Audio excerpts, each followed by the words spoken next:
News સ્નેપમાં આપનું સ્વાગત છે।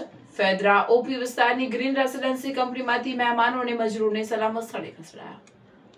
ધંધુકા તાલુકામાં સતત વરસી રહેલા ભારે વરસાદના કારણે ફેદરા ઓપી વિસ્તારમાં આવેલી ગ્રીન રેસિડેન્સી કંપની ખાતે પાણી ભરાવાની ગંભીર પરિસ્થિતિ સર્જાઈ હતી।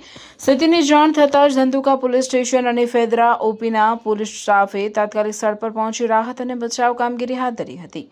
પોલીસ ટીમે સ્થળ પર પહોંચી પરિસ્થિતિનું નિરીક્ષણ કરી ગ્રીન રેસિડેન્સી કંપનીમાં રોકાયેલા મહેમાનો તેમજ મજૂરોને સુરક્ષિત રીતે બહાર કાઢી સલામત સ્થળે ખસેડવાની કામગીરી સફળતાપૂર્વક પૂર્ણ કરી હતી। પોલીસની ઝડપી કાર્યવાહી અને સમયસરના પ્રયાસોથી કોઈપણ પ્રકારની જાનહાનિ કે અન્ય અનિચ્છનીય બનાવ બન્યો નથી। હાલમાં સમગ્ર વિસ્તારની પરિસ્થિતિ નિયંત્રણ હેઠળ છે। ધંધુકા પોલીસ સ્ટેશન અને ફેદરા ઓપીનો પોલીસ સ્ટાફ સતત પેટ્રોલિંગ અને મોનિટરિંગ કરી રહ્યો છે, જેથી કોઈપણ આકસ્મિક પરિસ્થિતિ સર્જાય તો તાત્કાલિક મદદ પહોંચાડી શકાય।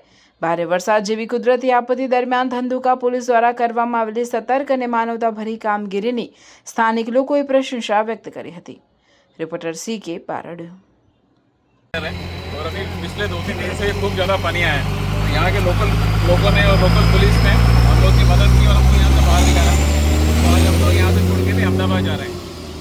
पूरी टाटा टीम की तरफ से मैं यहाँ के लोकल लोगों को और पुलिस को थैंक यू बोलना चाहता हूँ कि उनकी वजह से हम लोग यहाँ पे सेफ बाहर निकल रहे हैं। Thank you.